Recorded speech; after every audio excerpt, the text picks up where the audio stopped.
સ્વામિનારાયણ ભગવાનની જય. કૃષ્ણ કનૈયાલાલ કી જય. રામચંદ્ર ભગવાનની જય. ઈષ્ટદેવ ભગવાન સ્વામિનારાયણ મહાપ્રભુની પૂર્ણ કૃપાથી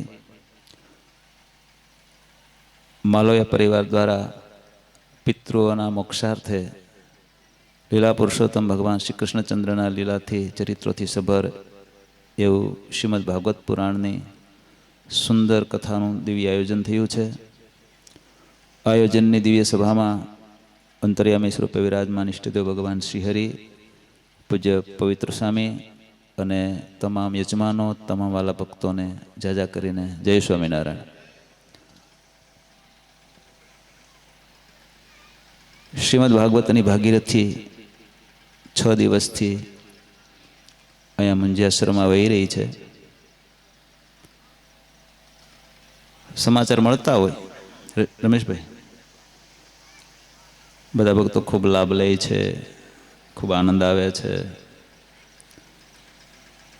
કથામાં આનંદ જ આવે. બાપા ક્યાં બેઠા છે? સામે ક્યાં બે ગયા? સોફા કેટલા રાખ્યા છે?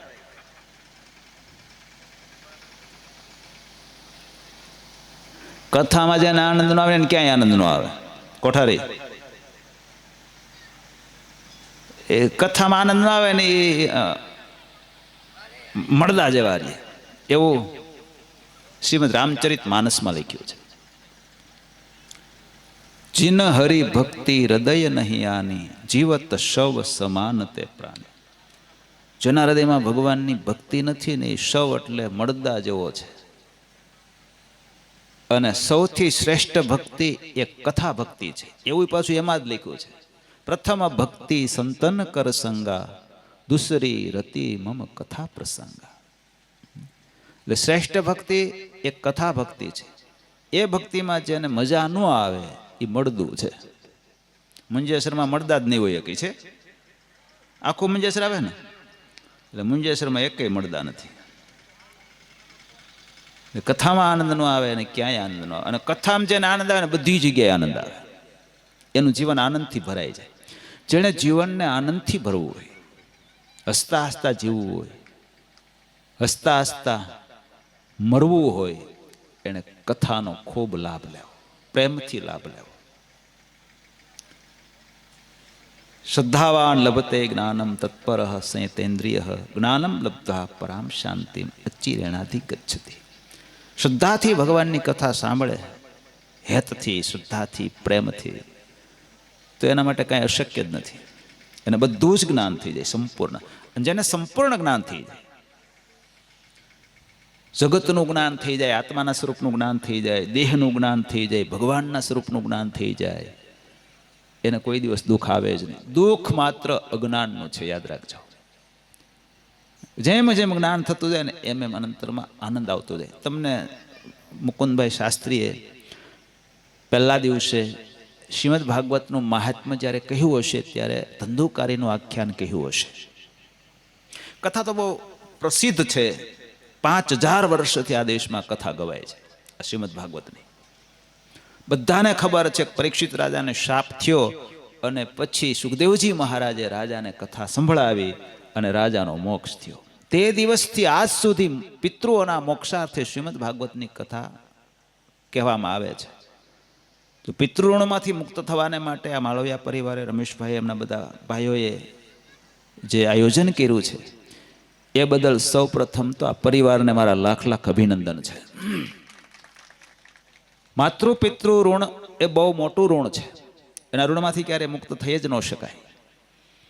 પણ આવા આયોજનો કરી એમના આત્માને ભગવાનના ધામ સુધી પહોંચાડીએ તો ઋણથી મુક્ત થઈ જવાય. એટલે ઋણથી મુક્ત થવા માટેનું આયોજન કર્યું છે. અને ભાગવતની કથાનો એ મહિમા છે. જેમ ધુંધુકારી આ કથા સાંભળી શ્રદ્ધાથી, જેમ પરીક્ષિત રાજાએ શ્રદ્ધાથી કથા સાંભળી, એવી શ્રદ્ધાથી કોઈ પણ સાંભળે આજે. તો જેમ ધંધુકારીનો મોક્ષ થયો, જેમ પરીક્ષિત રાજાનો મોક્ષ થયો, એમ આજે કોઈ પણ સાંભળે તો એનો મોક્ષ થાય. કથા એની એ જ છે. 5000 વર્ષથી ગવાય છે. એટલે ધુંધુકારીનું આખ્યાન તમે સાંભળ્યું હશે. ધુંધુકારી આમ તો આત્મદેવ બ્રાહ્મણને દીકરો નહોતો ને પછી હઠ લીધી, પેલા સંત મળ્યા અને એ સંતે ફળ આપ્યું, અને ફળ પછી એની પત્નીને આપ્યું, અને પત્નીએ પોતે ન ખાધું ને ગાયને ખવડાવી દીધું, ને ગાયની કુખે ગોકર્ણ મહારાજનો જન્મ થયો, અને ધુંધુકારીને તો એણે વેચાતો લીધો હતો.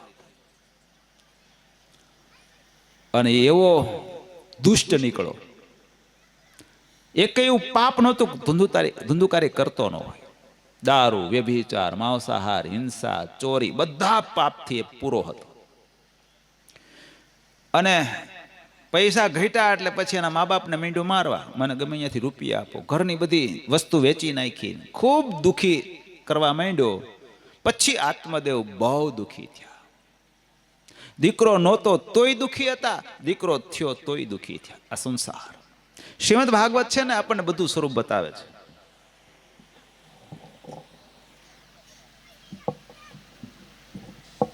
ના એ ઉમંગ તો અમારા ઘરનો છોકરો હોય, હું આથે કરી લે. બે એને પપ્પા એના જેવડા હતા ને તે દુને મારી કથામાં આવે. હવે ઉમંગ તૈયાર થઈ ગયો. વિશાલ તો આ બધું લઈ એવો સારું, આ બધું આ લાયનર ને ઉમંગે બેન કર્યું છે. ગયા વર્ષે બનાવ્યું, સારું લઈ એવું. એટલે દીકરો નહોતો તોય દુઃખી હતો, તોય મરવા તૈયાર થયો હતો. વનમાં એટલે જ ગયો હતો. ઋષિ મળ્યા ન મળ્યા તો મરવા જ ગયો હતો આત્મદેવ બ્રાહ્મણ. દીકરા વિનાનું શું જીવવું, એના કરતા મરી જવું સારું. અને પછી દીકરો થયો તોય મરવા તૈયાર થયો, કે આણે તો બહુ કરી, આના કરતા મરી જવું સારું. આ સંસાર ક્યાંય હક જ નથી. ગમે એમ કરો ને. હું ઘણી વખત કથામાં કહું છું, મેઘજી બાપા 37 વર્ષે ક્યાંય સેટિંગ ન થયું ને એ બિચારા માથે ઓઢીને રોતા હોય. સમજે કે નહીં આ બધી વાત? અને સેટિંગ થઈ ગયું એ માથે ઓઢીને રોતા હોય. એક રેલવે સ્ટેશનમાં બે યુવાનો પાસે બેઠા હતા, સમજ્યા? ટ્રેન આવવાની રાહ જોઈને. અને એમાં એક યુવાન રોતો હતો. એટલે બીજા યુવાને પૂછ્યું, તું કેમ રોવે છે? તો કે મારા ઘરના જ આ ટ્રેનમાં એના પિયરીએ જવાના છે એટલે રોવું આવી ગયું. તો ઓલોય મીંડું રોવા. એટલે એણે ઓને પૂછ્યું, તું કેમ રોવે છે? તો કે મારા ઘરના જ આવવાના છે એટલે રોવું છું. આમ જ છે બધે, જાય તોય રોવે અને આવે તોય રોવે. દીકરો થયો તોય રોયો અને નહોતો તોય રોતો હતો. એટલે દુનિયામાં ચારેય બાજુ લાય લાગી છે. એ લાયથી બચવા માટેનું કોઈ જો માધ્યમ હોય તો આ કથા મંડપ છે. અહીંયા આવે ને શાંતિ થાય. બળબડતી લૂમાં હેલો આવતો હોય, વૈશાખ મહિનાની બળબડતી લૂમાં, અને એને ગંગા જેવી નદીનો ધરો મળે ને એમાં પડે કેટલી શાંતિ થાય. એમ જગતમાં ચારે બાજુ લાય હળગે છે. એ લાયમાં હળગતા મનુષ્યને આ કથા મંડપ રૂપી ગંગાના ધરામાં આવવાથી પરમ શાંતિનો અનુભવ થશે. બીજી ક્યાંય શાંતિ છે જ નહીં. સુરપુર, નરપુર, નાગપુર એ તીનો મેં સુખ નાહી, કાં સુખ હરિ કે ચરણ મેં અને કાં સંતન કે માહી. બે જ જગ્યાએ શાંતિ મળે. ભગવાનના મંદિરે જઈને પ્રાર્થના કરીએ તો શાંતિ થાય, અને કથામાં જઈએ પ્રેમથી પરમાત્માની કથાનું પાન કરીએ તો શાંતિ થાય. બાકી શાંતિની રાહ જોવી જ નહીં, ગમે એમ કરો ને. એટલે આત્મદેવને દીકરો નહોતો તોય રોતો હતો, મરવા તૈયાર થયો, ધંધુકારી થયો તો એની એ દશા. આ તો ગોકર્ણ મહારાજ ભેટી ગયા અને એના પિતાને જ્ઞાન આપ્યું છે. કોણ ક્યારે સંતની ભૂમિકા, ગુરુની ભૂમિકા ભજવી દે કાંઈ નક્કી નહીં બાપ. જે આપણને સત્ય રાહ બતાવે ને એ આપણા ગુરુ. પછી પત્ની હોય તો ભલે. તુલસીદાસજીને એના પત્નીએ સત્યનો રાહ બતાવ્યો. હાડ માસ કી યહ દેહ તામે જૈસી પ્રીતિ, હોતી કહું રામ મેં તો મટી જાત ભવ પીતે. આ હાડ માસની દેહમાં આટલો પ્રેમ, જાનનું જોખમ ખેડીને પાછળ આવ્યા. ભયંકર રાત્રિ હતી, વરસાદ ધોધમાર વરસતો હતો, પાણીના પૂર ચાલ્યા જતા હતા. શબ તણાતું આવ્યું, લાકડું સમજીને એની પર બેસીને નદી પાર ઉતર્યા. સર્પ લટકતો તો દોરડું સમજીને એને પકડી અને ઉપર ગયા. આવું જાનનું જોખમ ખેડી અને પત્નીના ઘરનો દરવાજો ખખડાયો. એની પત્નીએ જાગીને જોયું, ઓહો, આવી મેઘલી રાતે તમે આવ્યા કઈ રીતે? તો કે તે મારા માટે દોરડું રાખ્યું હતું ને, પકડીને ચડી ગયો. દોરડું ક્યાં છે? તો ક્યાં અહીંયા તો કાળોતરો લટકતો હતો. ત્યારે એની પત્નીના મોઢામાંથી આ શબ્દો નીકળ્યા, ધિક્કાર છે તમને, આટલો પ્રેમ ભગવાનમાં કરવાની જરૂર હતી. અને શબ્દો અડી ગયા અને ત્યાંથી તુલસીદાસ નીકળી ગયા સીધા ચિત્રકૂટ. અને એવો પ્રેમ કર્યો અને પછી લખાઈ ગયો, चित्रकूट के घाट पे भई संतन की भीड़, तुलसीदास चंदन की से तिलक करे रघुवीर. तो एमना पत्नी एमना गुरु बन्या. कोईना दीकरा हाचू ज्ञान आपे, जेम धंधुकारीने गोकर्ण महाराज ज्ञान आप्युं, तो ए दुकरो पुत्र एना बापनो गुरु बने छे. गोपीचंदना मातुश्री मेनावती ए गोपीचंदना गुरु बन्या. बेटा 92 लाख माळवो, आटलो बधो विशाल राजमहल, आटली बधी राणीओ, आटली बधी संपत्ति, आवड़ी मोटी सत्ता, कंचन वर्णी काया, आ तो बधुं तारा बापनी पासे हतो. राख पेड़ू राख थई गयो. तारे तारा आत्मानुं कल्याण साधु होय तो आ फंदने छोड़ी अने भगवानने शरणे जतो रहे. माना शब्दों गोपीचंद ने आर पार उतरी गया अने बधु मूकी भगवो भेख धारण करीने गोपीचंद निकली गया. तो मां गुरु बन्या. साचो रस्तो बतावे गुरु. धंधुकारीना त्रासथी गोकर्ण अरे आत्मदेव ब्राह्मण दुखी थई गयो तो गोकर्ण महाराजे कह्युं छे के पिताजी शुं काम मारापणानी भावना राखो. ज्यां अहम अने ममत्व आवशे ने त्यां दुख थशे, याद राखजो. अहम एटले देह भाव अने ममत्व एटले मारापणानी भावना चारे बाजु. ए ज्यां सुधी न टळे त्यां सुधी माणसना दुख कोई दिवस निवारण पामे ज नहीं. देह भाव टळे अने जगतमांथी मारापणानी भावना टळे. मारुं कोई छे ज नहीं, हूँ भगवाननो ने भगवान मारा, तो दुखनो अंत आवी जाय. गोकर्ण महाराज ए उपदेश आप्यो, पिताजी जन्म पहेला धंधुकारी तमारो दीकरो हतो नहीं, मृत्यु पछी तमारो दीकरो रहेवानो नथी. तमे शुं काम आटली वेदना अनुभवो छो? सुतः कस्य, गोकर्ण महाराजना शब्द, सुतः कस्य धनम कस्य स्नेहवान ज्वलते अनिशम. कोना पुत्र कोनु धन, असार खलु संसारो दुख रूपी विमोहक. आखो संसार सार छे, दुख थी भरेलो छे. एमां पिताजी मोह नहीं पामशो. मोह आवे त्यां दुख आवे छे.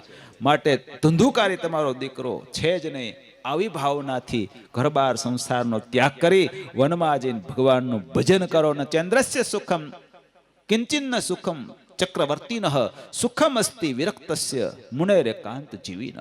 ચક્રવર્તી રાજાને સુખ નથી, ઇન્દ્રને સુખ નથી, સુખ માત્ર વિરક્ત જીવન જીવનારા સંતોને છે. માટે વિરક્ત જીવન જીવી પરમાત્મામાં પ્રીતિ કરી અને આત્માનું શ્રેય સાધી લો. અને આ શબ્દોએ આત્મદેવના અંતઃકરણને હચમચાવી દીધો.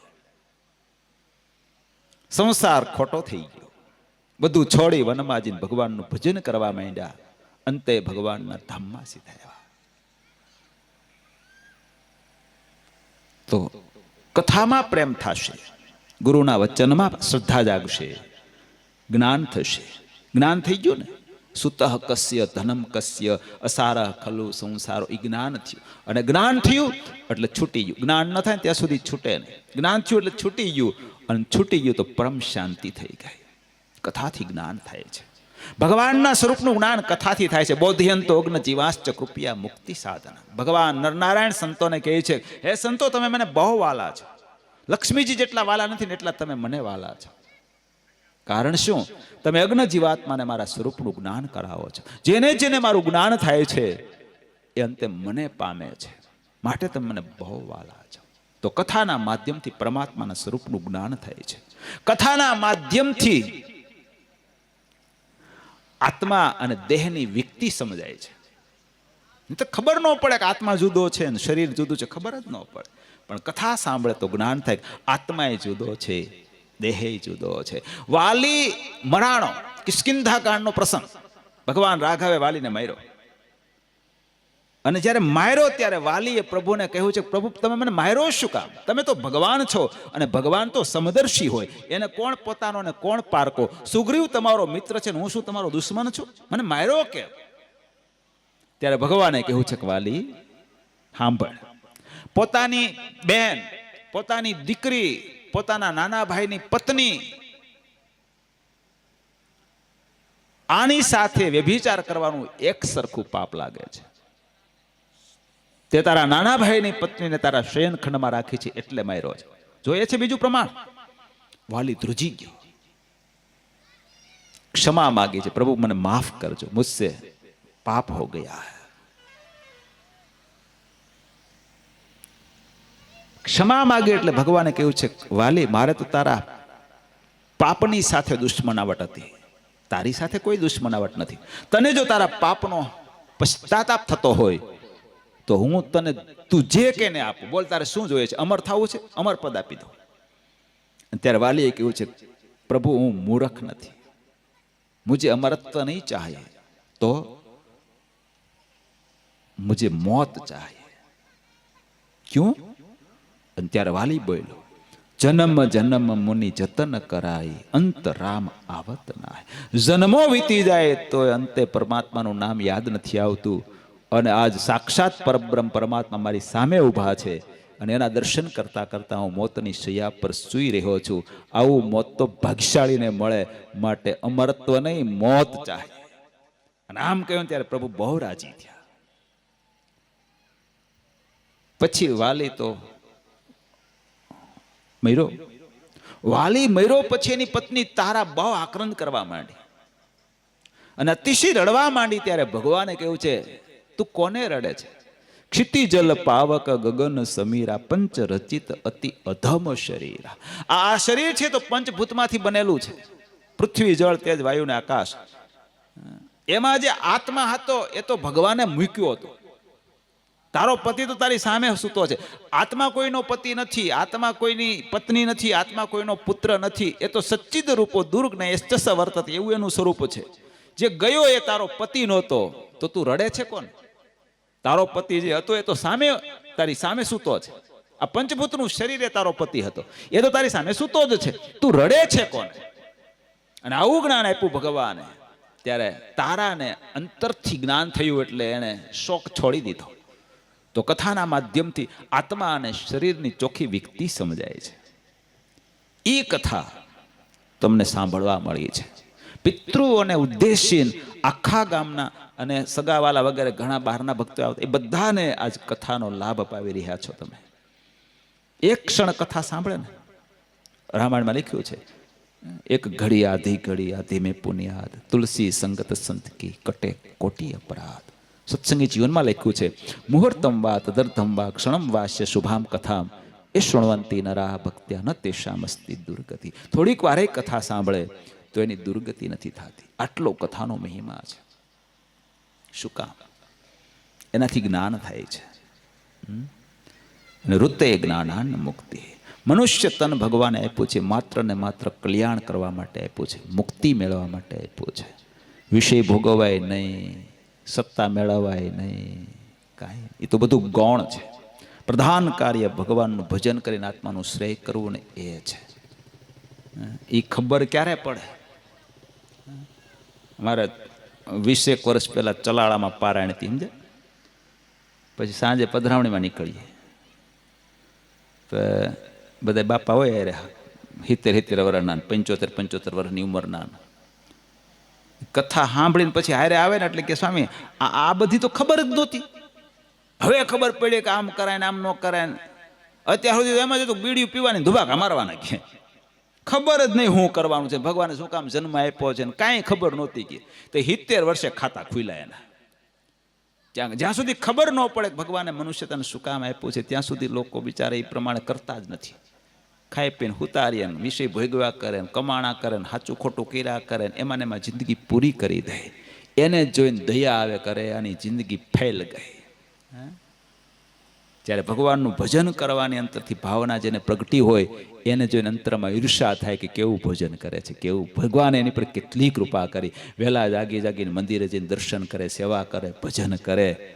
ઈર્ષા કરવી, આવા માણસોની ઈર્ષા કરવી. ઈર્ષા કરશું ને તો આપણામાં એવા ગુણ આવશે. એ જેમ વહેલા ઉઠીને જાય છે મારે ભજન કરવું છે, ઈર્ષા કરવી તો આવી કરવી. એણે કાળા ધોળા કરીને બહુ મોટો બંગલો બાંધ્યો તો હું બાંધું, એવી ઈર્ષા ભૂલમાંય ન કરવી. એ બંગલામાં રહ્યા પછી અંતે ભૂત થવું પડે, બાપ ભૂત થવું પડે, એના કરતા નીતિના ઝૂંપડામાં ભજન કરીને ભગવાનના ધામમાં પહોંચાય. આને બાપ મનુષ્ય કહેવાય. અનીતિના બંગલા કરતા નીતિનું ઝૂંપડું બહુ સારું. એ નીતિના ઝૂંપડામાં રહેતો હશે પણ ભગવાનનું ભજન કરતો હશે, ભગવાનની આજ્ઞા પ્રમાણે જીવન જીવતો હશે ને તો ઈશ્વરો લાઈનમાં ઊભા હશે સેલ્યુટ કરવાને માટે. મહિમા એનો છે. આ દેશ જ બાપ નીતિનો છે, સત્યનો છે, ધર્મનો છે, ઋષિમુનિઓનો છે, ભગવાનના પ્રાગટ્યનો છે. હિન્દુસ્તાન જેવો દેશ નહીં. આજે 6થો દિવસ છે ને તો આ બધું આવી ગયું છે. ભગવાનના પ્રાગટ્યની કથાઓ બહુ આવે છે શ્રીમદ ભાગવતમાં. એટલે જ્યારે જ્યારે પ્રાગટ્યની કથાઓ આવી છે ને ત્યારે હિન્દુસ્તાનનો મહિમા ગાયો છે વ્યાસ ભગવાને કે આવો અદ્ભુત દેશ છે જ્યાં પરમાત્માનું પ્રાગટ્ય થયું છે. અદ્ભુત આ વંશ છે કે જે વંશમાં પરમાત્માનું પ્રાગટ્ય થયું છે. એવો મહિમા શ્રીમદ ભાગવતમાં વ્યાસ ભગવાને લખ્યો છે ભારત દેશનો. આ એ દેશ છે. દુનિયા જે માનતી હોય તે, પણ સારે જહાં સે અચ્છા એ હિન્દુસ્તા હમારા. હિન્દુસ્તાનની તોલે કોઈ ન આવી શકે. હિન્દુસ્તાનમાં ઈશ્વરો અને દેવતાઓ જન્મ માગે છે કે અમારા કંઈ બી પુણ્ય બાકી હોય તો અમના પવિત્ર ધરા પર જન્મ આપો, જેથી કહીને અમે સત્સંગ કથા કરી સાંભળી અને અમારા આત્માનું શ્રેય સાધી શકીએ. અહીંયા જન્મ માગે છે. એ ભૂમિ છે. એટલે અહીંયા જેને જન્મ મળ્યો છે એના ભાગ્યનો પાર નથી. તમે જાઓ ગમે ત્યાં, દેશ વિદેશમાં, સુરત, મુંબઈ, ગમે ત્યાં જાઓ, પણ હિન્દુસ્તાનની સંસ્કૃતિ લઈને જાજો. આ સંસ્કૃતિને સાથે રાખીને કંઈ પણ કાર્ય કરશો, બાપ વિદેશનો વાયરો તમને અસર નહીં કરી શકે. ત્યાં રહ્યા થકાય તમે ભારતની શાન વધારશો, તમારા ગામની શાન વધારશો, તમારા કુળની શાન વધારશો, તમે જે ભગવાનના આશ્રિત હશો એ ભગવાનની શાન વધારશો. ધન્ય છે આ વ્યક્તિને કે આવા દેશમાં રહેતા થકાય પણ કેટલું દિવ્ય જીવન જીવી રહ્યા છે. હિન્દુસ્તાનની શાન વધે એવું કરે એને ભગવાનનું ભગત કહેવાય બાપ. પણ એ ક્યારે થાય? તો કથામાં જાતા હોય ને સત્સંગ કરતા હોય ને બધું શીખ્યા હોય, જાણ્યું હોય, જ્ઞાન થયું હોય તો એવું જીવન જીવે. ઘણા ભક્તો છે અહીંથી વિદ્યાર્થી ગયા છે, કોઈ ધંધા માટે ગયા છે, પણ જ્યાં ગયા ત્યાં સારધાર ભગવાનની આજ્ઞા પ્રમાણે જીવન જીવી રહ્યા છે. એવા કેટલાય ભક્તો છે અમેરિકામાં, લંડનમાં, ઓસ્ટ્રેલિયામાં, આફ્રિકામાં, કેટલી જગ્યાએ, દુબઈ વગેરે ઘણા દેશોમાં, પણ સારધાર ભગવાનનું ભજન કરી આજ્ઞા પાળી અને દિવ્ય જીવન જીવી રહ્યા છે. એ ભગવાન સ્વામિનારાયણની કૃપાનું ફળ છે. કથા બહુ મહત્વની છે જીવન માટે, પણ એનો જેવો છે એવો મહિમા આજ સુધી ગવાણો નહોતો. કથા થઈ જાય પછી જય સ્વામિનારાયણ, પછી આવતા વર્ષે થાય. હવે આ વર્ષે થઈને પછી આવતા વર્ષે થાય ને તો આ બધું હુકાઈ ગયું હોય. ત્યાં ઠાકોરજી જે કૃપા કરી છે, દરરોજ 5 વખત કથા કરવી આવી સંતોને આજ્ઞા કરી. દરરોજ 5 વખત. હરિભક્તોને કહ્યું દરરોજ તમારે 1 વખત તો કથા સાંભળવી જ. કાર્યો અનવહામ સતામ સંગ. સવારે ટાઈમ હોય તો સવારે, સાંજે ટાઈમ હોય તો સાંજે 1 વખત કથામાં અવશ્ય જાઓ. આવો આદેશ ભગવાને કર્યો છે. એટલે આપણા મંદિરોમાં જો હમણાં બગસરા મોટું મંદિર થયું તો કેટલા બધા ભક્તો આવે. સવારે આવે, સંધ્યામાં આવે, શયનમાં તો આખું મંદિર ફૂલ થઈ જાય. દરરોજ મંદિરે દર્શન કરવા આવે. ઘણા ભક્તો કથામાં બેસે, કથા સાંભળે, દરરોજ કથા સાંભળે, દરરોજ ડેઈલી. અને ડેઈલી કથા સાંભળે, રૂડા ગુણ એમાં જ આવે. ડેઈલી માની લો કે આ કાલે કથા પૂરી થઈ જશે, પછી આ કથાને તમે વાગોળશો, ટેપ રેકોર્ડિંગ કરી હશે, રેકોર્ડિંગ કર્યા પછી સાંભળશો, અથવા તો ઘરમાં કથાનું વાતાવરણ ઊભું કરશો, અથવા તો ગામમાં મંદિરો તો મંદિરે જઈને કથા સાંભળશો, દરરોજ કથા સાંભળશો તો બધું ટકશે. કથા વિના રૂડા ગુણ ક્યારે આવે જ નહીં. ભગવાને વચનામૃતમાં લખ્યું અંત્ય પ્રકરણનું 24, કથા વિના ક્યારેય રૂડા ગુણ આવે જ નહીં. અને માણસની મહત્તા એ ગુણે કરીને છે, યાદ રાખજો. સારા કપડાં પહેરવાથી નહીં બાપ, ઘરેણા પહેરવાથી નહીં, એની શોભા એ તો ગુણે કરીને છે. સ્વામી વિવેકાનંદ અમેરિકા ગયેલા, ડાઉનટાઉન શિકાગોમાં વિશ્વ આખામાંથી બધા વિદ્વાનો આવેલા, કોન્ફરન્સ હતી. આપણા ભારતમાંથી સ્વામી વિવેકાનંદ ગયેલા અને સ્વામીએ ત્યાં ભારતની સંસ્કૃતિનો જબરજસ્ત ડંકો વગાડ્યો. ભારતીય સંસ્કૃતિ સૌથી મહાન છે એવું સ્વામીએ સિદ્ધ કરી આપ્યું. જય જયકાર થઈ ગયો. પછી સ્વામી નીકળ્યા. સ્વામીનો વેશ હતો એવો બધો, ધોતીને પોતીને બધું. એને જોઈને અમુક લોકો હસવા માંડ્યા, મશ્કરી માંડ્યા કરવા. ત્યારે સ્વામીએ કહ્યું છે કે તમારે ત્યાં વ્યક્તિની મહત્તા એક દરજી નક્કી કરે છે. સારું સૂટ સીવી દે એટલે તમારે માટે એ વ્યક્તિ મહાન. તમારે ત્યાં વ્યક્તિની મહત્તા એક દરજી નક્કી કરે છે. જ્યારે હું એ દેશમાંથી આવું છું, અમારે ત્યાં વ્યક્તિની મહત્તા ચારિત્ર્યથી પંકાય છે. આ દેશ તો ચારિત્ર્યનો દેશ છે. અહીંયા તો જેનું ચારિત્ર્ય શ્રેષ્ઠ એ વ્યક્તિ શ્રેષ્ઠ. કપડા ગમે એવા પહેરા હોય ને, जिनके होठों पे हंसी और पाँव में छाले होंगे, प्रभु वही तेरे ढूंढने वाले होंगे. ઝૂંપડામાં રહેતા હોય, વલકલ વસ્ત્ર પહેરતા હોય, ખોબે ખોબે પાણી પીતા હોય, સાદડી પાથરીને જમીન ઉપર સૂઈ જતા હોય, પણ ઈશ્વરો ત્યાં દર્શન કરવાને માટે લાઈનમાં ઊભા હોય. બાપ, એની મહત્તા છે, એની મહત્તા છે. ગુણાતીતાનંદ સ્વામી ગાડામાં બેસીને જતા હતા, સાથે રઘુવીરજી મહારાજ હતા. ગાડે બળદ બહુ સારા જોડ્યા હતા, ગાડું શણગાર્યું હતું, બધું રેડી હતું. પણ સ્વામી વૈરાગી પુરુષ, થીગડા મારી મારીને ધોતિયા પહેરેલું, ઉઘાડે પૈકી હાલતા, હાવ એકદમ સાદું જીવન જીવનારા. આને કોણ ડાયો કહે? દુનિયા આખીને સર કરી લીધી હોય, પણ આત્માના કલ્યાણ માટે જેને કાંઈ ન કર્યું હોય, એના જેવો કોઈ ગાંડો જ નહીં. એક રાજાએ એના દરબારમાં બધા એક્સપોર્ટ માણસોને રાખેલા, બધા ફીલ્ડના એક્સપોર્ટ માણસો, સંગીત કળાના એક્સપોર્ટ માણસ, પછી ચિત્રકળાના એક્સપોર્ટ માણસ, રસોઈના એક્સપોર્ટ માણસ, બધા પ્રકારના માણસો રાખ્યા, જેથી કરીને એની પાસે કોઈ ચર્ચા કરવા આવે તો એ બરાબર જવાબ આપી શકે, એટલે રાજ્યની આન શાન વધે. પછી રાજાએ પ્રધાનને પૂછ્યું કે હવે કોઈ ફિલ્ડનો માણસ બાકી છે? તો કે હા. કયો બાકી? તો કે ગાંડો નથી એકે. તો રાજા કે ગાંડાને બોલાય આવો. તે ગાંડાને બોલાય આવ્યા, એના ગળામાં પાટિયું પહેરાવી દીધું, હું સૌથી મોટો ગાંડો છું. પછી ગાંડાએ રાજાને પૂછ્યું કે રાજાને આ પાટિયું મારે ક્યાં સુધી પહેરી રાખવાનું? તો કે તારાથી મોટો ગાંડો ન મળે ને ત્યાં સુધી. આવો આવો, જો આ અમારે બગસરા વાળા પરિવાર સભાના સભ્યો આવ્યા. બાબાભાઈ ટેમ્પો લઈને આવ્યા, બોલેરો લઈને. સારું સારું.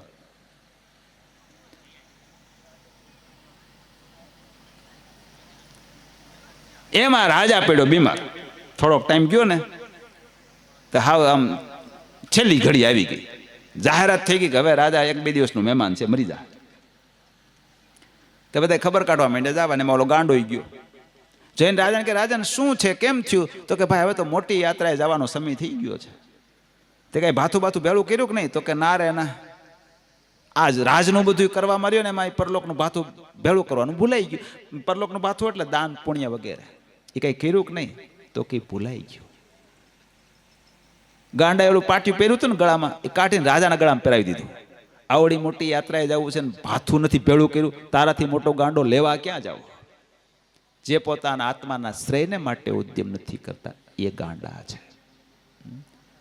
ભગવાને આ સંપ્રદાયમાં હરેક વ્યક્તિને આવું જ્ઞાન થતું રહે, હરેક વ્યક્તિ ગુણિયલ બને એવા આશયથી, અને તમામ ફીલ્ડના લોકો પોતપોતાના ફીલ્ડમાં ફૂલ કેપેબલ બની અને આ લોકમાં એ સારું જીવન જીવી શકે અને અંતે પરમાત્માના ધામની પ્રાપ્તિ કરી શકે એવો સુંદર ધોરી માર્ગ પ્રસ્થાપિત કર્યો છે. બાપ ધન્ય છે ભગવાન સ્વામિનારાયણ, ધન્ય છે એમના સંપ્રદાયને. કાયમીને માટે ગંગા વહેતી રાખી છે, કાયમીને માટે. 7 દિવસ પૂરતી જ રાખવાની એવું નથી ભગવાન, કાયમીને માટે આ ગંગા વહેતી રહેશે તો જ ગુણ રહેશે.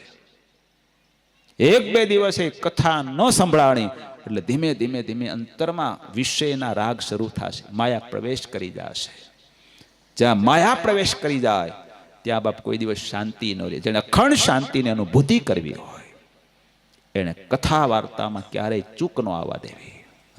એનાથી જીવનમાં ખૂબ શાંતિ, ખૂબ પ્રાપ્તિ, ખૂબ બધી મહત્તા એ મેળા કરશે. એટલે ઠાકોરજીએ કૃપા કરી છે. કાર્યો અનવાહામ સતામ સંગામ.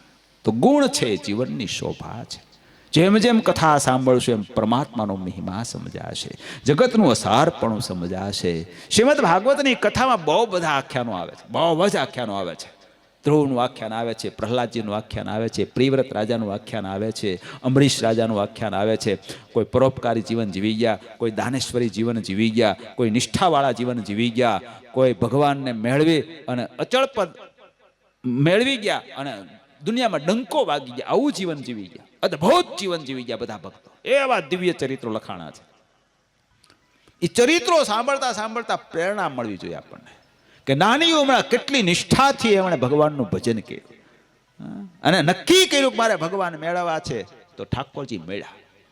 એ પ્રેરણા જો આપણે લઈએ તો વાસ્તવમાં બાપ કથા સાંભળીએ સાર્થક થઈ કહેવાય. પ્રહલાદજીની કથા અદભુત કથા છે. નાની ઉંમર તેના બાપે કેટલા પ્રયત્નો કર્યા મારવાના. નારાયણનું નામ છોડી દે નહીતર મારી નાખું, પણ મોતથી ન ડગ્યા પ્રહલાદ, ન ડગ્યા. મોત મંજૂર છે, નારાયણનું નામ છોડવું મંજૂર નથી. જેણે આવી દ્રઢતા રાખી છે ને ઠાકોરજી એના થયા છે બાપ. દ્રઢતા જોઈએ એની મદદ કરે મુરારી. જીવનમાં ગમે એટલા વિઘ્નો આવે છે, સત્યનો માર્ગ ચૂકે નહીં. ગમે એટલા વિઘ્ન આવે છે, ધર્મ પાળવાની ક્યારેય પણ અંતરથી વિચારધારાનો એમાં પ્રગટ કરે. ગમે એટલા વિઘ્ન આવે, ક્યારેય અધર્મ અને માર્ગે પગ ન ભરે. ઠાકોરજી એના પક્ષમાં ભળે, અને જેના પક્ષમાં ઠાકોરજી ભળે, દુનિયામાં નહીં બ્રહ્માંડમાં કોઈની તાકાત નથી એને પરાસ્ત કરી શકે. એના બધા જ પાસા સવળા પડશે.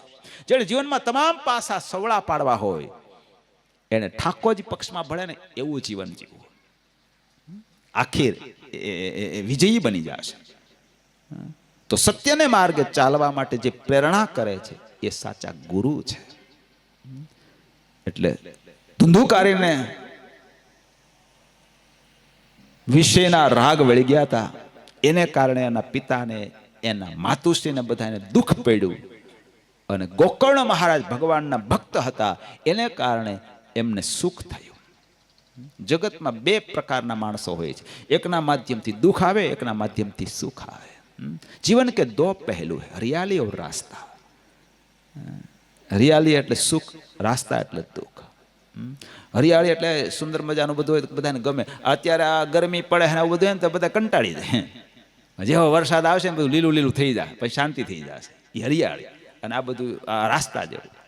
એમ અમુક માણસની હાજરી આપણને અંતરમાં શાંતિ આપતી હોય છે, એ હરિયાળી છે. કારણ કે એનું જીવન એવું દિવ્ય હોય છે. અને અમુક માણસની હાજરી આપણને અંતરમાં વેદના કરતી હોય છે, એનું જીવન એવું રણપ્રદેશ જેવું હોય છે.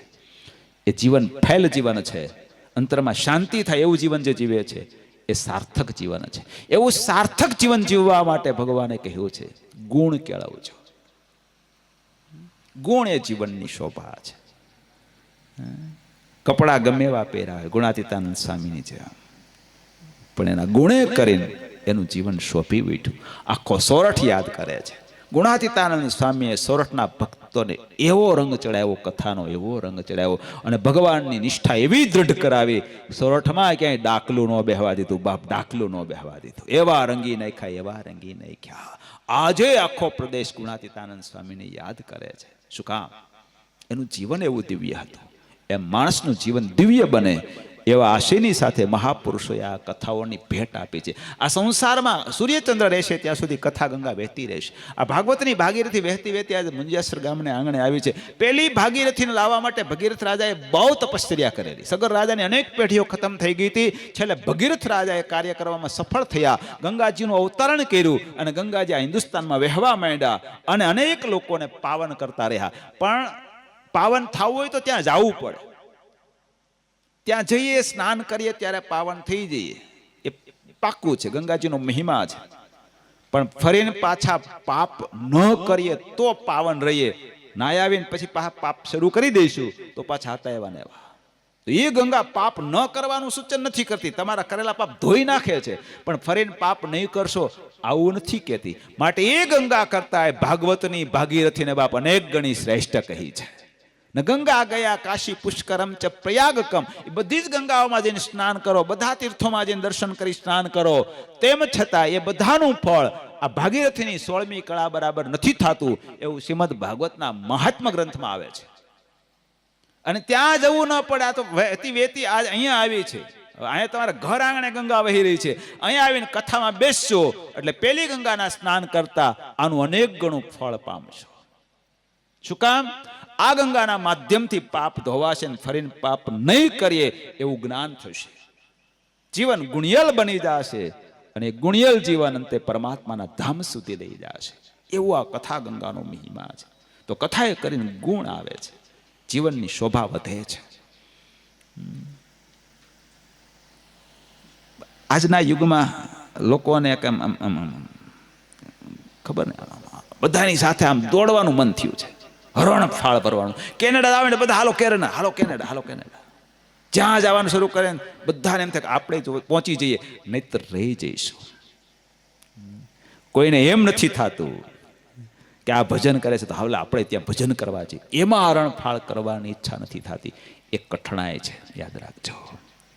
દુનિયાને વશ કરવા કરતા ભગવાન વશ કેમ થાય એવા પ્રયત્નો કરે, એનું મનુષ્ય જીવન સાર્થક થયું કહેવાય. હરણફાળ દોડે છે લોકો હરણફાળથી. હરણફાળ ચારે બાજુ આમ લાગી જાય જોત, પણ એ તો દુનિયાને વશ કરવા માટે. હમણાં ચૂંટણી થશે એમાં હરણફાળ જ ભરવાના બધા. શું કામ? હું ચૂંટણી જીતી જાઉં, દુનિયાને વશ કરવા માટે. એમાં હરણફાળ ભરશે. ભગવાનનું ભજન કરવાને માટે કોઈને ઈચ્છા નથી થતી. હરણફાળ આમાં ભરતા ભરતા ભરતા કાલ આવીને કાળ ઉભો રહેશે. જે કાંઈ કર્યું હશે આડાવડું બધું જ પાપ તેથી હારે આવશે. મળ્યું શું? છેલ્લે પછી પસ્તાવાનું રહેશે. મળ્યું શું? પસ્તાયન જમપુરીમાં જવાનું થશે. તેથી એમ થશે કથામાં ગયો તો શબ્દો કહેતા પણ મેં સ્વીકાર્યા નહોતા, એનું ફળ ભોગવું છે. એવું ન થાય એટલા માટે પહેલેથી સાવધાન બની જાઓ. અહીંયા તો ભગવાનની કૃપાથી એટલું મળશે કે આપણી કલ્પના નહીં. મને હરિ ભગત હમણાં કહેતા હતા, એ કે સ્વામી આપણી કેપેસિટી કરતાં ભગવાન બહુ આપે છે, બહુ જ આપે છે. આપણી કેપેસિટી જ નથી આટલું આપણને મળે એવી કોઈ દિવસ આપણે કલ્પનાય નહોતી કરી. પણ ઠાકોરજીના થયા ને ભગવાનનું ભજન કરીએ છીએ ને સેવા કરીએ છીએ, ઠાકોરજી કેમ આપી દે છે ખબર નથી પડતી. અને એ જે આપે ને એ નીતિનું હોય છે, યાદ રાખજો. ઠાકોરજી એની કૃપાથી આપે નીતિનું હોય છે. બાકી આડાવડું કરીને કરે છે ને એ અનીતિનું, એ તો અહીંયા દુઃખી કરશે. અંતે જમપુરીમાં જવું પડશે ને ત્યાં માર ખાવો પડશે તો જુદો. પણ ઠાકોરજીની કૃપા થાય અને જે મળે એની વાત જુદી છે. ભગવાનને શરણે રહેવાથી, ભગવાનની આજ્ઞામાં રહેવાથી જે પ્રાપ્તિ થાય છે એ બીજી કોઈ શક્તિથી ન મળે, બીજા કોઈ પણ કાવા દાવાથી ન મળે એવી પ્રાપ્તિ થાય છે. ઠાકોરજી રાજી થાય ને એવું જીવન જીવવું. એ જીવન કેમ જીવી શકાય? તો કે કથામાં ગયા હોય ને ગુણ આવે ને તો ખબર પડે કે આમ કરવા ઠાકોરજી રાજી થાય, આમ કરાય, આમ ન કરાય. એ જ્ઞાન થયું, એને જ્ઞાન થયું એટલે ગુણ આવ્યા, ભગવાનને રાજી કરવા માટે પ્રયત્ન કર્યા કરશે. એટલે મનુષ્ય દેહ ભગવાને મોક્ષ કરવા માટે આપ્યો છે. ગુણાતીતાનંદ સ્વામી એટલે લખ્યું છે, કરોડ કામ બગાડીને મોક્ષ સુધારી લેવો. કરોડ સુધાર્યા મોક્ષ બગાડ્યો તો શું કર્યું? બીજું સુધારવામાં મોક્ષ બગડી જાય તો શું કર્યું? એની ફળશ્રુતિ શું? બહુ ટૂંકી જિંદગી છે બાપ, બહુ ટૂંકી જિંદગી. તૃણ પર રહેલા બુંદ જેટલું મનુષ્ય જીવન સલામત નથી. અને તેમ છતાંય આપણે કેટલું બધું લાંબુ આળખીને બેઠા હોઈએ છીએ. ત્યારે કાળ બેઠો બેઠો હિસ્સા કરે છે અને એને શું કરવું હશે? આ ઘડીએ આ પળમાં મરી જવાનું. અનુસંધાનની સાથે જે જીવે છે ને બાપ, એ જ ભગવાનને પામી શકે. આ ઘડીએ આ પળમાં જેને એમ ખબર પડે મારું મોત નજીક આવ્યું છે, ક્યારે પાપને માર્ગે પગ નહીં ભરે. આપણે આમ જંગલમાં ગયા હોય ફરવા માટે અને સિંહ તાળુકીને પાસે દોડે, આમ 5 ફૂટ જ છેટો હોય, આમ પંજો આંબી ગયો કે આમ છે, આવી બીક લાગે. પછી કઈ બીડી તમાકુ યાદ ન આવે, પછી નાભીમાંથી અવાજ નીકળે કે મહારાજ દોડજો નહીં તો કૂપનમાંથી નામ કાઢી નાખશે. મોત નજીક દેખાય એટલે પછી ભગવાન સિવાય કાંઈ યાદ ન આવે. એમ ભગવાને કહ્યું છે કે આ ઘડીએ આ પળમાં મરી જવાનું છે, એનો વિલંબ નથી જણાતો. આવું જેને સતત અનુસંધાન રહેશે એ ક્યારેય પાપને માર્ગે પગ નહીં ભરે. સતત આવું અનુસંધાન અને પાપને માર્ગે પગ ન ભરે એનું જીવન સાર્થક થાય. કેટલા પાપ થાય છે, કેટલા પાપ થાય છે. હિંસા એટલી, દારૂ પાન એટલું, માંસાહાર એટલું, કઈ બાકી નથી, એટલું પાપ થાય છે. સામે પુણ્ય કરનારા પુણ્ય કરે છે એટલે બેલેન્સ જળવાઈ રહ્યું છે. હજુ વાંધો નથી, હજુ વાતાવરણ સારું છે. પણ ધીમે ધીમે વાતાવરણ બગડતું બહુ જાય છે, બહુ જ બગડે છે. આજ છે એના કરતા કાલ બગડશે, પછી દરરોજ થોડું દરરોજ બગડતું જાય છે. એ વાતાવરણની વચ્ચે આપણે સલામતી રાખવાની છે, સાવધાન રહેવાનું છે. તમે જો ગાફલાય રાખશો તો પેઢીઓને ગુમાવી દેશો. તમને ખબર નહીં હોય, 10મા ધોરણમાં ભણનારા બાળકો દારૂ પીવા માંડ્યા છે. 10મા ધોરણમાં ભણનારા, નાની ઉંમરના બાળકો દારૂના રવાડે ચડી જાય પછી તમારે એનું નાઈ નાખવાનું રહે, અને ધ્યાન ન રાખીએ તો આમાં કોઈ બાકાત નથી રહ્યા, કોઈ બાકાત નથી રહ્યા. એટલું બધું ભયંકર માયાનું જોર અત્યારે વધી ગયું છે. એ માયાના જોરની સામે ફાઇટ લેવા માટે એક જ આધાર છે, એક જ, માત્ર ને માત્ર સત્સંગ, કથા વાર્તા, ભગવાનના ભક્તોનો સમાગમ, સંતોનો સમાગમ, મંદિરનું માધ્યમ, એમાં જે રહેશે એ જ બચશે, બાકીની પેઢીઓ ખતમ થઈ જશે. આપણને બધાને ગેલસા લાગી છે, વિદેશની ગેલસા લાગી છે, પૈસાવાળા થવાની ગેલસા લાગી છે, ગમે એમ કઈ રૂપિયાવાળા થવું, બંગલા બાંધવા, ગાડીઓ વસાવી, એવી બધી ગેલસા આખા વિશ્વમાં લાગી છે. હરણફાળ એની બધા દોડી રહ્યા છે. એના માટે જે કરવું હોય તે કરવા લોકો તૈયાર થયા છે. ગમે તે કરવું પડે, પણ ગાડી, બંગલા, રૂપિયા એ બધું હોવું જ જોઈએ. એની સામે કેટલી મોટી નુકસાની કરી રહ્યા છે કોઈને ખબર નથી, કોઈને. શરીરની બરબાદી, કુટુંબની બરબાદી, ધર્મની બરબાદી, બધી બરબાદી એ નોતરી રહ્યા છે. ખબર છે કે આનાથી આપણી બધી બરબાદી થઈ રહી છે, તેમ છતાંય પાછું નથી વળાતું. શું કામ? આખો પ્રવાહી બાજુ વહી રહ્યો છે, અને એ પ્રવાહમાંથી પાછા વળે ને એનું જીવન સફળ થાય. અને એ પાછા વળવા માટે ભગવાને સત્સંગ આપ્યો છે. દુનિયાને ઝંપડીમાં જ આવવું છે, દુનિયાના આલોકમાં દુઃખી થવું છે, ગમે ત્યાં દોડે. આપણે ભગવાનના ધામમાં જવું છે, અહીંયા સુખી થવું છે, આપણે ભગવાનની આજ્ઞા પ્રમાણે રહેવાનું છે. આવું સમજીને પાછા વળે એનું જીવન સફળ રહેશે.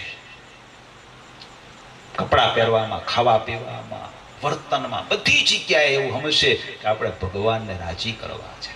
લોકો ભલે આપણે નિંદા કરે, ભલે આપણે 18મી સદીના માને, પણ આપણે તો આમ જ જીવન જીવવું છે તો બચશે. બાકી એમ થાય 21મી સદીમાં બધા જીવે છે ને આપણે કઈ આવું એન્શિયન્ટ જીવન થોડું જીવાય. આપણે લોકોની સાથે આધુનિક મોડર્ન જીવન ન જીવીએ, ટૂંકા કપડાં પહેરવાના, ગમે તે હરું ફરવું, ગમે તે ખાઈ લેવાનું, ગમે તેમ વર્તવું, એવું જ કરાય ને. એ ક્યાં કામથી?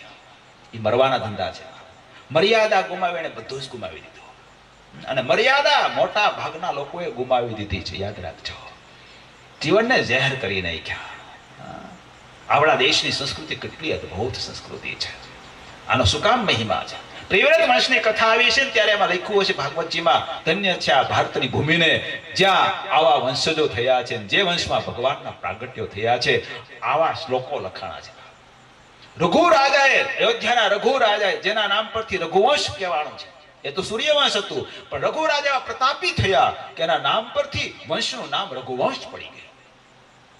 અમુક વ્યક્તિત્વ એવું હોય. ભરતનું આખ્યાન આવી ગયું, ઋષભદેવ દેવના દીકરા, એ ભરતના નામ પરથી અજનાબ દેશનું નામ ભારત પડ્યું.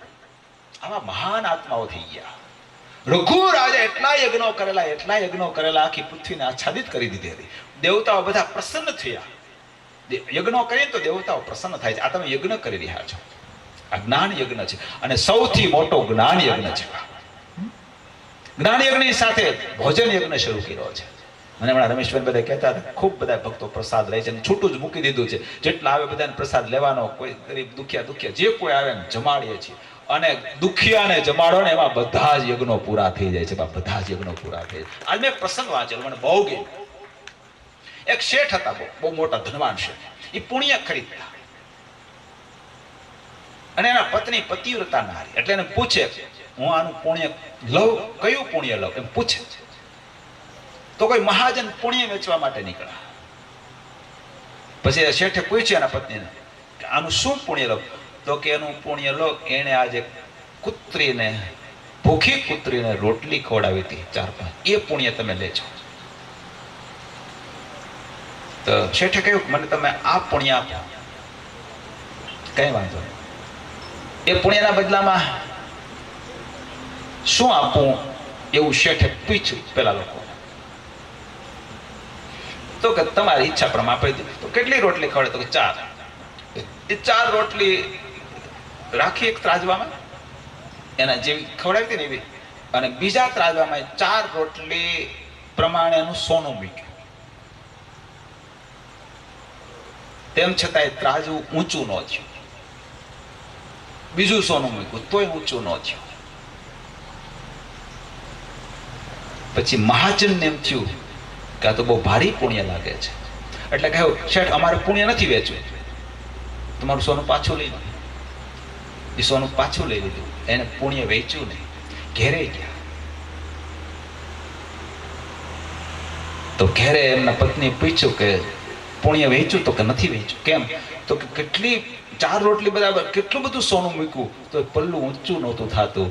આ પુણ્યનો આટલો બધો મહિમા હશે એ તો ખબર જ નહોતી. માટી પુણ્ય વેચવું નથી. એક પુત્રીને 4 રોટલી નાખી તો અથાગ પુણ્ય મળ્યું. શું કામ?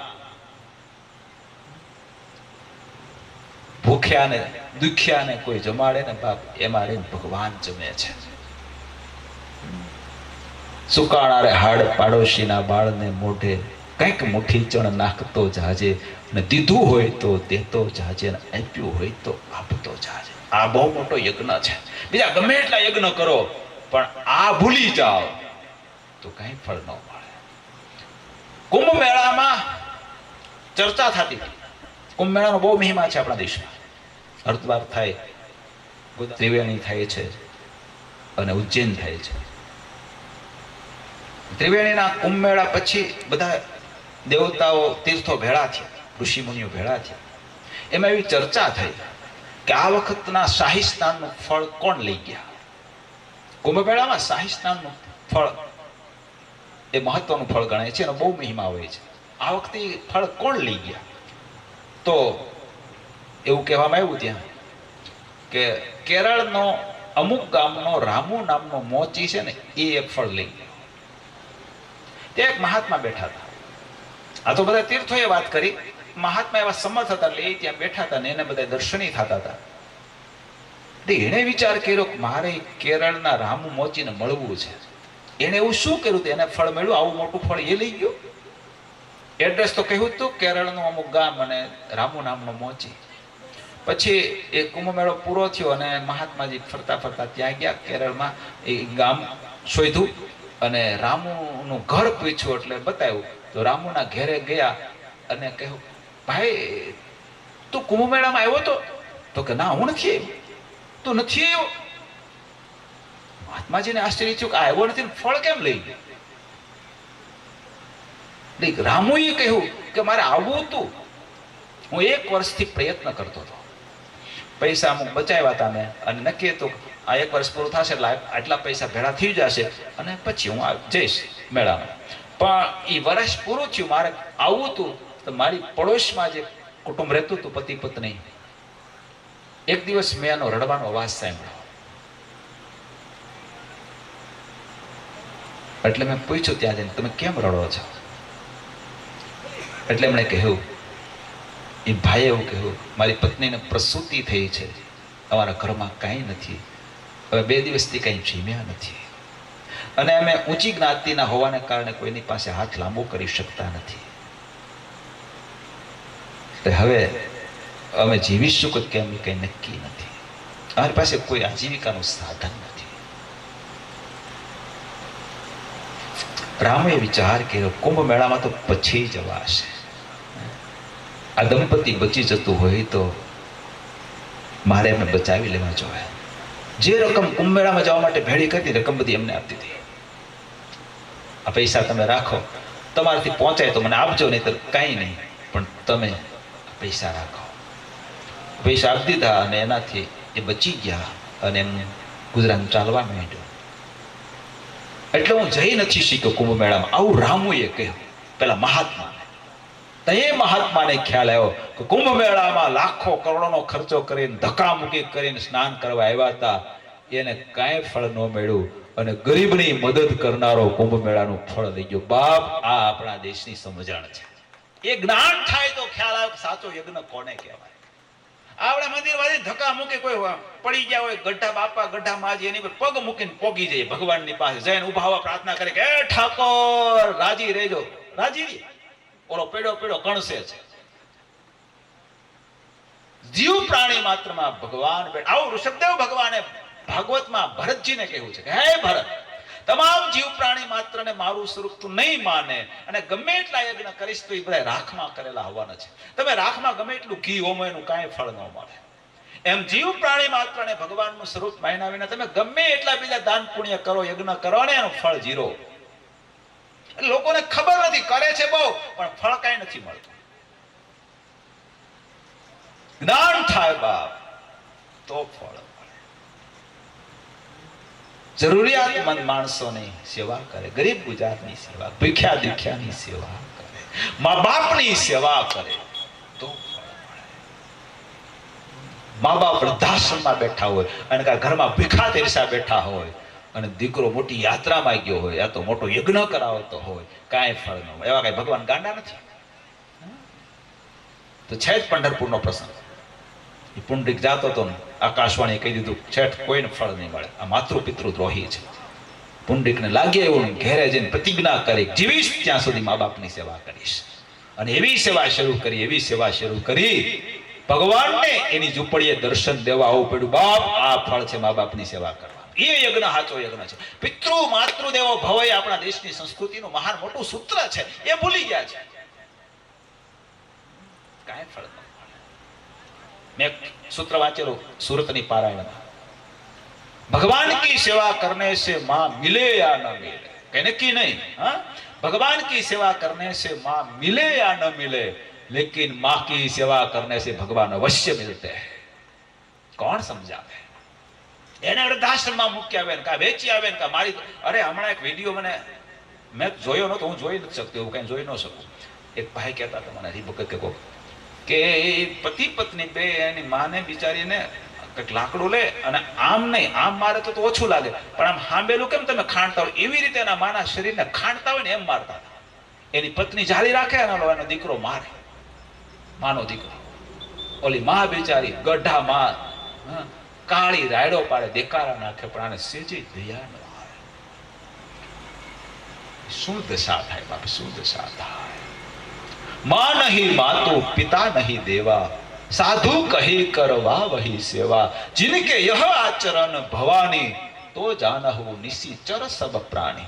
जे माता पिता ने देवने सेवता નથી, સાધુની સેવા કરવાને બદલે એની પાસે સેવા કરાવે છે, હે ભવાની એને નિશિચર માનજો. નિશિચર એટલે અસુર, રાક્ષસ.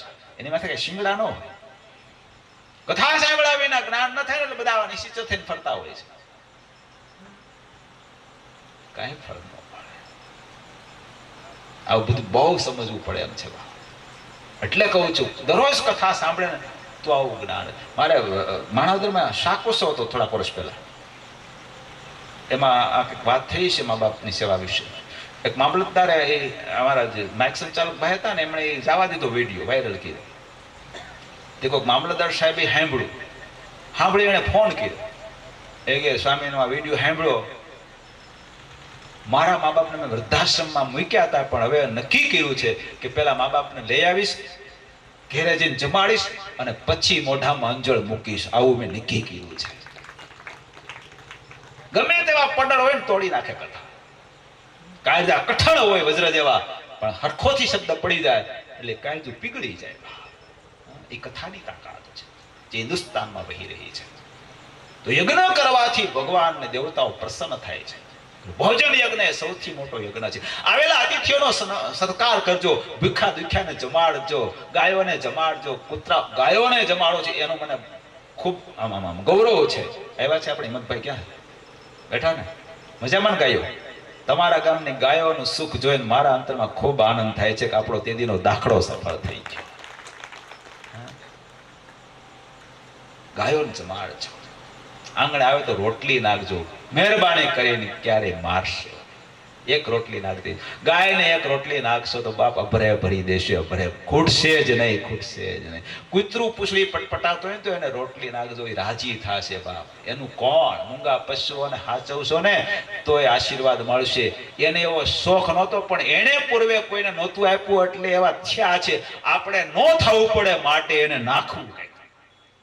એ આપણને પ્રેરણા આપે છે. ભિક્ષા માંગવા માટે કોઈ ભિખારી આવે ને આંગણે, એ આપણને પ્રેરણા આપી જાય છે. ગયા જન્મે મેં કોઈને નથી આપ્યું એટલે મારો આ વારો આવ્યો છે. તમારે વારો ન આવવા દેવો હોય તો મને આપો એમ, નહીતર છે જ વાત. તો દુખિયાના દુઃખ દૂર કરવા, કોઈકને આંતળી ઠારવી એ બહુ મોટો યજ્ઞ છે. આપણાથી કોઈનું અંતર દુખાણું, પછી મા બાપ હોય, વૃદ્ધ હોય, ગરીબ હોય, કોઈ બી હોય, અંતર દુખાણું તો તમારા લાખ સાધન પાણીમાં વયા જાય. હું એનો બહુ વિરોધી છું, બહુ વિરોધી. ભગવાનને પ્રસન્ન કરવા માટે મહેનત કરતા હોય પણ પ્રસન્ન કરવાની પદ્ધતિનો ખ્યાલ ન હોય તો બહુ મોટું નુકસાન થઈ જાય છે ઘણી વખત. યજ્ઞ એવા કરવા બધા સુખી થાય, બધા રાજી થાય, બધાના અંતરમાં આનંદ થાય, એ યજ્ઞ એ સાર્થક યજ્ઞ છે. કોઈનું દિલ ન દુખાવવું જોઈએ. આવેલા બધાને આનંદ થવો જોઈએ. કોઈ બી હોય, નાનો હોય મોટો હોય, બધાને આનંદ થવો જોઈએ. આપણે વચનામૃત મહોત્સવ કરેલો 20 વર્ષ પહેલા 2004 પરસોત્તમ ભગત બાપા કીંજે પેલો બહુ મોટો યજ્ઞ. ત્યારે એક બીના બનેલી. મારો પહેલેથી એવો સ્વભાવ, એટલે બધું ધ્યાન રાખો. ત્યાં આપણે બમ્પ કર્યો હતો. એ બમ્પ પછી હવે અજાણતા ખ્યાલ ન હોય તો ગાડી સ્પીડમાં આવતી હોય તો એમાં એક દંપતી પડી ગયું. તો પછી મેં તપાસ કરાવી. તકલીફ હોય તો દવાખાને લઈ જાવ, પણ બહુ વાંધો નહોતો. એ પૈતું યજ્ઞ એ ઉત્સવ પૂરો થઈ ગયા પછી મને સમાચાર આપ્યા કોઈ કે એક છોકરો આવ્યો હતો દેવી પૂજકનો. હવે એ બિચારો દર્શન કરવા આવેલો. એટલે આમ એને બીક લાગે ને આવડા મોટા ઉત્સવમાં આવું કેમ જાવ, એટલે બીતો આમ જોતો આવતો હોય છે. એટલે સ્વયંસેવકોને એમ કે આ ચોરી કરવા આવ્યો છે, એટલે પકડીને થોડોક માર્યો. બોલો બિચારો ગરીબ માણસનો દીકરો દર્શન કરવાનું જોવા માટે આવેલો, પણ ગભરાતો હતો કે આમાં મારે જવું કે. એટલે ઉત્સવ પૂરો થઈ ગયા પછી મને વાત કરી કે આવું થયું હતું. મેં કીધું કઈ નામ ઠામ તો કે હા. પછી એને પૂછ્યું એટલે એને ગામનું નામ ને બધું ફોન નંબર ને આપ્યા છે. અમદાવાદના હતા એ લોકો. પછી મારી પારાયણ હતી અમદાવાદ, એટલે મેં એને ફોન કર્યો. એટલે મેં બધી વાત કરી આવું કઈ થયું તું બગસરા? એ કે હા. તો મેં કીધું અમદાવાદની પારાયણમાં તમે આ જગ્યાએ આવો. એડ્રેસ આપ્યું, હર્ષદમાં પારાયણ હતી, ત્યાં આવ્યા. એ તો બિચારા અંદર ન આવ્યા, મને ખબર નહીં કઈ આવી ગયા છે. બહાર બેઠા હતા, એમાંનું કઈ સ્ટેજ બહાર બેઠા રહ્યા. પારાયણ પૂરી થયા પછી ખબર પડી, પછી બધા મેળા. એટલે મેં એની માફી માંગી. મેં કીધું તમે અમારા ઉત્સવમાં આવ્યા હતા અને અજાણતા અમારા સ્વયંસેવકોએ તમને માર્યા હતા, એ બદલ મને માફ કરજો. અને એને પ્રસાદી આપીને હાર પહેરાવ્યો, રાજી કિરણ, તઈ મને શાંતિ થાય. આપણે કારણે કોઈનું દિલ દુખાય તો ઠાકોરજી રાજી ન થાય. એ યજ્ઞ છે. દેખાવના યજ્ઞ કરવાથી કાંઈ ફળ ન મળે. તમામને શાંતિ થાય, તમામના હૃદય પુલકિત થઈ જવા પડે, ગદગદિત થઈ જવા પડે. ઓહી યજ્ઞ છે. તો રઘુરાજાએ બહુ યજ્ઞો કરેલા. દેવતાઓ ખૂબ પ્રસન્ન થયેલા, ખૂબ પ્રસન્ન થયેલા. દેવતાઓએ કહ્યું છે કે રાજન માંગો શું જોઈએ છે? પવન દેવે કહ્યું જે જોઈએ તે માંગી લો. ત્યારે રાજાએ કહ્યું હે વાયુદેવ, પ્રસન્ન જ થયા હો ને આપવા જ માંગતા હો તો એક વરદાન આપો. શું? અમારા દેશની, અમારા ગામની, અમારા રાજ્યની બેન બેટી સાસરીએથી પિયરીએ જતી હોય, પિયરીથી સાસરીએ જતી હોય, આરામ કરવા ચાલીને જવાનું. એ વખતે તો ચાલતા ચાલતા જવાનું. ચાલતા ચાલતા થાકી જાય ને આરામ કરવા માટે ઝાડની નીચે સૂવે, ત્યારે તમે એવી રીતે નહીં વાસો કે જેથી કરીને અમારા દેશની બેન બેટીનું કપડું મર્યાદાથી વધારે ઊંચું થાય. આ દેશની મર્યાદા માટે આપણા પૂર્વજોએ વરદાન લઈ ગયા છે. આ એ દેશ છે. ये शान जाड़वी रखनी, ये गौरव जाड़. हमें हिंदुस्तान में जन्म मिला है तो हिंदुस्तान की शान कैसे बढ़े वो हमें देखना है. એવું અંતરથી આમ ઈચ્છવું જોઈએ. આ તો હિન્દુસ્તાનમાં જન્મ મળ્યા પછી વિદેશી અનુકરણ કરવા માંડ્યા. ટૂંકા કપડા, એવી ફેશન, એવો બધો વેશ, એવી બધી પદ્ધતિ એ પડતીના ચિહ્નો છે. ભગવાન સ્વામિનારાયણ શિક્ષાપત્રીમાં 200 વર્ષ પહેલા લખી નાખ્યું. એવા દુષ્ય વસ્ત્ર ન પહેરવા જેથી કરીને શરીરના અંગો દેખાવા. એનાથી મર્યાદા રોપાય છે, એનાથી તો કઈનું કઈ થાય છે. કઈનું કઈ થાય છે. જીવનને જીવન બનાવવાનું છે. વાસ્તવિકમાં આપણે આપણા દેશનું મહામૂલું જે ઘરેણું મેળવ્યું છે, આપણા દેશનું મહામૂલું ઘરેણું શું? તો કે તીર્થો, આ કથાઓ, સંતો, ભગવાન, આ બધું મહામૂલું છે. એ જે આપણને મળ્યું છે એને જતન કરીને જાળવી રાખીશું. અંતરમાં, કુટુંબમાં, ગામમાં તો બાપ પાયાની તાકાત નથી આપણો વાળ વાંકો કરી શકે. આપણા ગામડિયા ગામમાં જે આનંદ છે ક્યાંય નથી, લેવા જવાની જરૂર જ નથી. આ તો આપણે એવું માની બેઠા છે એટલે વિદેશમાં લોકો કેવા જલસા, અમે જઈ આવ્યા છીએ, કોઈ જલસા માથે ઓઢીને હોવે જ બધા. જલસા બલસા છે જ નહીં. જલસા તો જ્યાં ભગવાનનું ભજન થાય છે, જ્યાં ધર્મનું પાલન થાય છે, જ્યાં સાદગીયુક્ત જીવન જીવાય છે ને ત્યાં જલસા છે. બાકી બધાય રોવે છે. કાંઈ ને કાંઈ બીમારી, કાંઈ ને કાંઈ ટેન્શન ને જ્યાં હોય ત્યાં હળગે છે. એક મોટા ધનવાન શેઠ પોતાના દીકરાને લઈ વેકેશનમાં અને ગામડામાં નીકળ્યા. એના દીકરાને એવું બતાવવા માટે કે આપણે કેવડા મોટા છીએ, એમ ગામડા હાલ તને ખબર પડે ગામડામાં લોકો કેવી રીતે જીવે છે, એવું બતાવવા માટે પોતાની વૈભવશાળી ગાડી લઈને નીકળ્યા. બહુ મોટા બંગલામાં રહેતા હતા, મોટા શહેરમાં. ત્યાંથી ગામડામાં આવ્યા. આવું કંઈક વેકેશન હતું, ચૈત્ર વૈશાખનું વેકેશન હશે ને એવા ટાઈમમાં.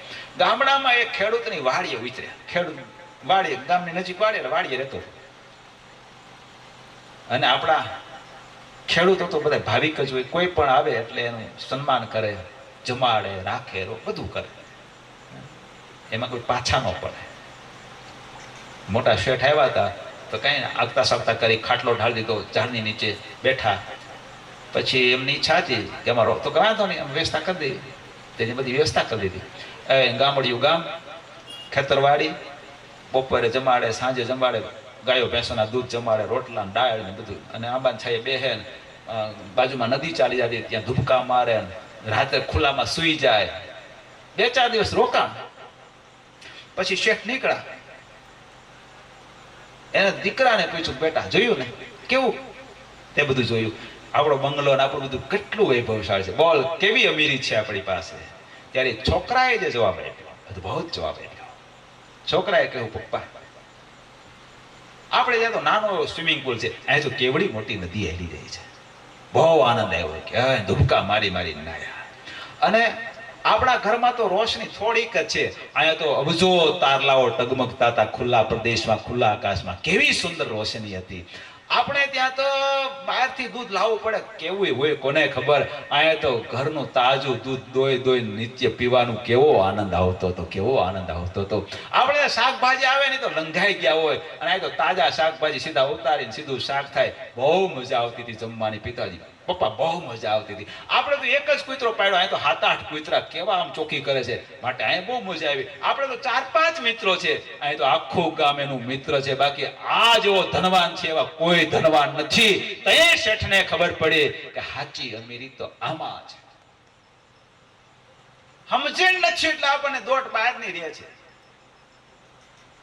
વાસ્તવિકતા જાણ્યા પછી ખ્યાલ આવશે કે સાચું સુખ ક્યાં છે. જીવન ભગવાન પોતાના ધામમાં બધાને લઈ જવા છે ને એટલા માટે આપણને આપ્યું છે. અને એ જીવનને દિવ્ય બનાવવા માટે ભગવાન શ્રી હરિએ સત્સંગ સ્થાપ્યો છે, સંતોની ફોજ ઉતારી છે, ગામડે ગામડે ફરવાનો આદેશ કર્યો છે. હે સંતો, તમે સાદું જીવન જીવી, ભગવાનની આજ્ઞા પ્રમાણેનું જીવન જીવી અને લોકોને આ માર્ગે વાળજો. તમારા જીવન જોઈને લોકોને તમારા પ્રત્યે શ્રદ્ધા જાગશે, અને શ્રદ્ધા જાગશે તો તમારી વાતનો સ્વીકાર કરશે. તો પાપમાંથી, ફેરફતરમાંથી બહાર નીકળી અને ભગવાન જેમ રાજી થાય એવું જીવન જીવવાને માટે કટિબદ્ધ બનશે. તો સંતોની જેટલી સાદગી, સંતોની જેટલી તપશ્ચર્યા, સંતોના જીવનમાં જેટલો ધર્મ, એટલું લોકોનું કલ્યાણ. એટલે સંસારના લોકોના કલ્યાણને માટે સંતો તપશ્ચર્યા કરે, ધર્મનું પાલન કરે, એમના માટે બધું ખપાવી દે, પરોપકારી જીવન જીવી અને લોકોનું સેવા કરવા માટેનો ભગવાન શ્રી હરિએ સંતોને આદેશ કર્યો છે. એવું જીવન જીવવા માટે સંતો તૈયાર થયા અને સમાજનું ઉત્થાન કરતા રહ્યા. એ ઉત્થાન આજ આપણને બધાને ચારે બાજુ દેખાય છે. એટલે સત્સંગની દિવ્યતા જે ભગવાન સ્વામિનારાયણ આપણને આપી છે, અજોડ છે બાપા, જોડ છે. માટે મારી બધાને ભલામણ છે, તમે થોડા કઈ ગાફલાએ થાશો, ગાફલાએ રખશો એટલે આપણું કુટુંબ આપણે ખોઈ બેસીશું, આપણી પેઢીઓને આપણે બરબાદ કરી નાખીશું. મુંજાસરની પારણ વખતે મેં બહુ કહ્યું છે, બધી પારણો બધી જગ્યાએ કહ્યું જ છે. કારણ કે વસુધૈવ કુટુંબકમ એ સંતોનું મુખ્ય સૂત્ર છે. એક પરિવાર છોડ્યો, લાખો પરિવાર એના થયા, લાખો પરિવાર. એ લાખો પરિવારની ચિંતા સંતોને હોય છે. જે ગામમાં જાય ને કથા કરે ને ત્યાંના બાળકોની, ત્યાંના યુવાનોની, ત્યાંના મા બાપની ચિંતા કરે કે તમે આને બધાને સાચવજો, આને અધર્મના માર્ગથી બચાવતા રહે છે.